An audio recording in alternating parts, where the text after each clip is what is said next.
Novi budinok budze predstavljat Center obrazovanja i kulturnih zbuvanjoh u Horodze. Budze ma zveljku koncertnu salu z 450 mestami i jednu menšu, ktora hodna prijac 200 osobi. Okrem porjadnih učalnjoh, u Ramikoh budinku budu i 3 specijalizovani učalnje za baletsku školu. Poteraz sme zo Horodského budžetu uložili 2 milijardi 200 milioni dinari, a projekt finansuje ljem Horod Novi Sad. Zato drog sme vidvojeli 490 milioni, a keď bude finansijnej stabilnosti zo rebalansom budžetu, obezpečíme ešte 350 milioni.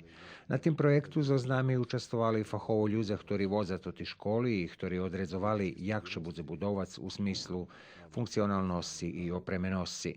Projektovali sme tot budinok za idúci 100 roki. Škola projektovana za 2,5 tisuća školjaroh, a planovane, že bi u budućnosti otvorila dveri i pred školskim decom, bula mesto za otkrivanje novih talantoh i usavršovanje zanjatih.